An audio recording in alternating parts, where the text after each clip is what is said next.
Hi everyone, welcome back to our English video series. In this video, we'll be breaking down a few example questions so that you can better understand what the question is actually asking for.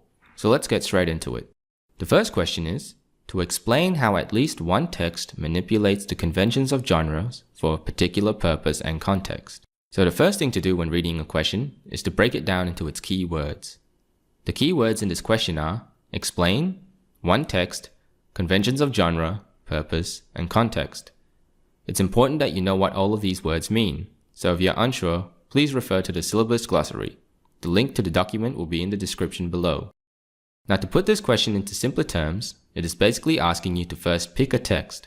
Make sure you know the genre, purpose, and context of the text.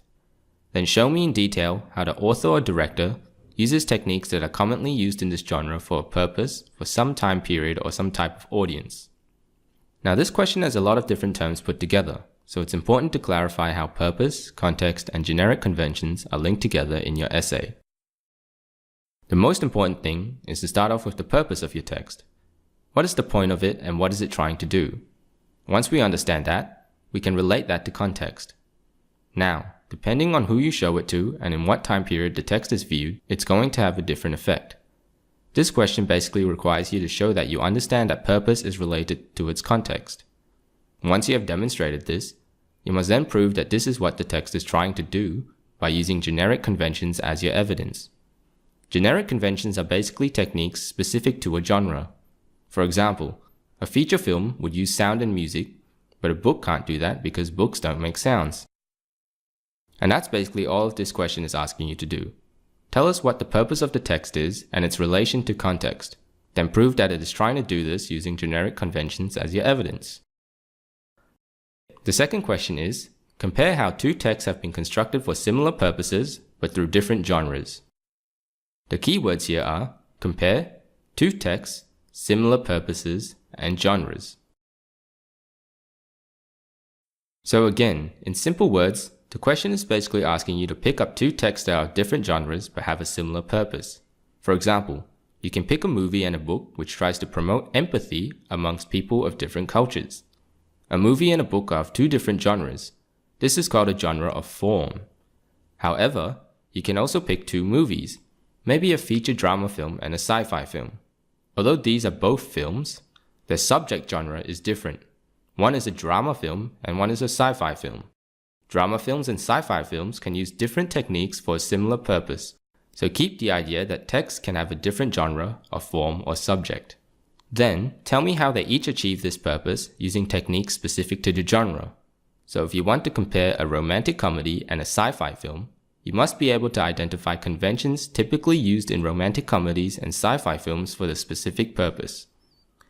If you picked a written biography and a feature article, then you must be able to identify specific conventions used in each of those genres and compare how they're constructed for a similar purpose.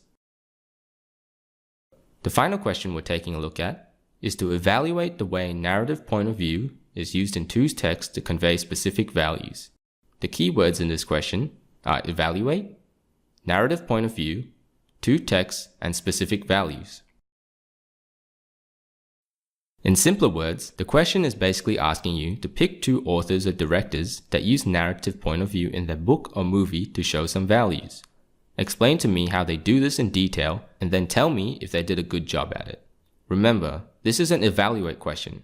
This means that you don't just have to compare them, you then also have to tell me how effective they are at conveying specific values. Which text was more effective at using narrative point of view to convey a specific value, and why? So in short, your job is to first pick two texts, and then you have to tell me what values these texts show. Then you have to prove this to me using narrative point of view as your evidence. And then finally, you have to tell me if the text did a good job of showing these values using narrative point of view. This question is simpler to understand than the other questions because of the evaluate step and the fact that they constrain you to just being able to use narrative point of view for your evidence. So you need to be able to know all the aspects of point of view such as reliability, voice, tone, and perspective to be able to effectively answer this question. The key takeaways from this video are, first, to break down the question. Find the keywords and slowly link the key concepts to each other. Try to rewrite the question in a simpler way if you can. The second tip is to always show how. No question will ever ask you to just retell the story. We're asking you about how something is done. This is because the question is trying to get you to show your understanding.